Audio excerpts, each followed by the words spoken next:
बारिश की बूंदें जब जमीन पर पड़ती हैं तो एक अजीब सी लय बनती है जो मौत की आहट पर बजने वाले ढोल की होती है। और उस रात जब पूनम का छात बादलों के पीछे कहीं छिप गया था और सिर्फ बिजली की कड़कड़ाहट अंधेरे को चीर रही थी, उस रात मेरे गांव में कुछ ऐसा हुआ जो मुझे आज भी याद है। वो काली रात, आसमान से बरसता पानी और हवा का वो अजीब सा शोर, जैसे कोई आत्मा चीख रही हो। उस रात गांव में सब कुछ शांत था, इतनी शांति जो डरा देती है। सिर्फ बारिश और हवा का शोर और कभी कभी दूर से आती किसी कुत्ते की डरावनी आवाज। मैं अपनी छोटी सी झोपड़ी में आग जलाए बैठा था। लकड़ी की छटकती आवाज उस शांति को और भी गहरा कर रही थी। बाहर धान के खेत पानी में डूबे थे और उनकी लहरों पर बिजली की रोशनी पड़ती तो लगता जैसे कोई सफेद कफन हवा में लहरा रहा हो। अचानक दरवाजे पर एक हल्की सी खटखटाहट हुई तो मुझे लगा शायद बारिश का कोई बूंद है, पर फिर दोबारा हुई और इस बार थोड़ी साफ। मेरा दिल जोर से धड़कने लगा। इस समय इस घनघोर बारिश में कौन हो सकता है? गांव में सभी लोग अपने घरों में थे। मैंने हिम्मत करके पूछा, कौन है? कोई जवाब नहीं आया, सिर्फ तय हवा और बारिश का शोर।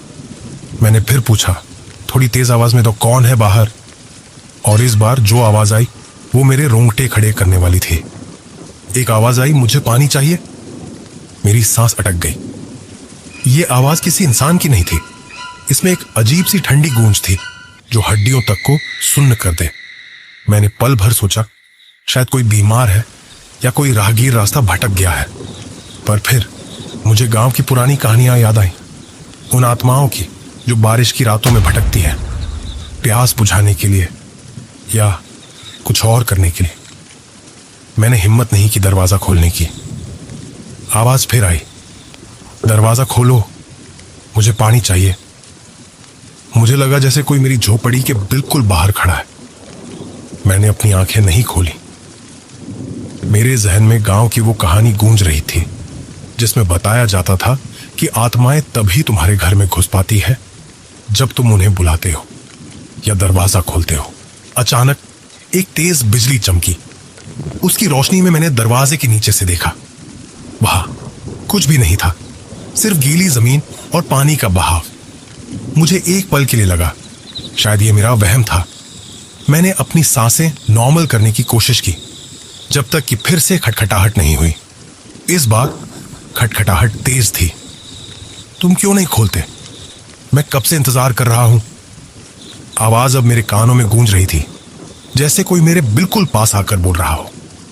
मेरी नजर अचानक कमरे में रखे पानी के मटके पर पड़ी।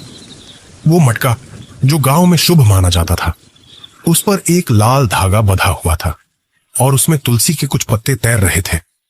मुझे याद आया, दादी कहती थी कि ऐसी आत्माएं पवित्र चीजों से दूर रहती है। मैंने एक झटके में मटका उठाया। उसका पानी ठंडा था, पर मेरे हाथों में एक अजीब सी गर्माहट महसूस हुई। मैं धीरे धीरे दरवाजे की तरफ बढ़ा। मेरे कदम कांप रहे थे, पर मन में एक अजीब सी जिद थी। मैं जानना चाहता था कि बाहर कौन है। मैंने दरवाजे खोला। मेरी आंखों ने अंधेरे में देखने की कोशिश की, पर सिर्फ बारिश का धुंधला पर्दा था। कोई नहीं दिख रहा था। मैंने हिम्मत करके मटके से पानी का थोड़ा सा हिस्सा बाहर फेंका। जैसे ही पानी जमीन पर गिरा, एक अजीब सा सन्नाटा छा गया। कुछ पल तक सिर्फ खामोशी थी और फिर एक भयानक चीख निकली, इतनी तेज, इतनी दर्दनाक, जैसे किसी को जिंदा जलाया जा रहा हो। वो चीख मेरे कानों में गूंजने लगी और मेरा शरीर कांपने लगा। मैंने तुरंत दरवाजा बंद कर लिया और फिर से कमरे में बैठ गया। मेरा दिल इतनी जोर से धड़क रहा था कि मुझे लगा वो अभी सीने से बाहर आ जाएगा। मैं उसी जगह पर बैठ गया। चीख धीरे धीरे दूर होती चली गई और फिर सिर्फ बारिश की आवाज रह गई। पूरी रात मैंने आंखें नहीं खोली। सुबह की पहली किरण तक मैं वहीं बैठा रहा। जब सूरज की हल्की सी रोशनी दरवाजे के अंदर आई, तब मैंने हिम्मत करके आंखें खोली। मैंने धीरे धीरे दरवाजा खोला। बाहर सब कुछ शांत था। बारिश रुक चुकी थी और सूरज बादलों के पीछे से झांक रहा था।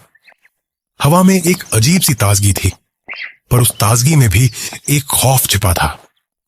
मैंने दरवाजे के बाहर देखा, जहां मैंने पानी फेंका था वहां जमीन पर एक गहरा काला निशान था, जैसे किसी चीज को जलाया गया हो। और उस निशान के ठीक बीच में एक छोटे से बच्चे की टूटी हुई लकड़ी की गुड़िया पड़ी थी, जिसकी एक आंख गायब थी। उस गुड़िया को देखकर मेरे पूरे शरीर में खौफ की लहर दौड़ गई। ये वही गुड़िया थी जिसके बारे में गांव के बड़े बूढ़े बताते थे कि ये उस बच्चे की है जो बरसों पहले इसी गांव में बारिश की एक रात को अचानक गायब हो गया था। कहा जाता था कि वो बच्चा अपनी प्यास बुझाने के लिए भटक रहा था और फिर कभी नहीं मिला। मैंने वो गुड़िया नहीं उठाई, मैंने सिर्फ उसे देखा और फिर धीरे से दरवाजा बंद कर लिया।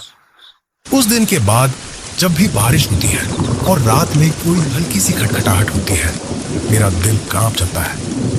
मुझे वो रात याद आ जाती है, बरसात की वो रात जब एक अनजानी आत्मा ने पानी मांगा था, या शायद कुछ और मैं तब से कभी भी अंधेरे में पानी का मटका खाली नहीं छोड़ता, क्योंकि मुझे नहीं पता वो आत्मा फिर कब वापस आ जाए अपनी प्यास बुझाने के लिए, या शायद उस गुड़िया की दूसरी आंख ढूंढने के लिए।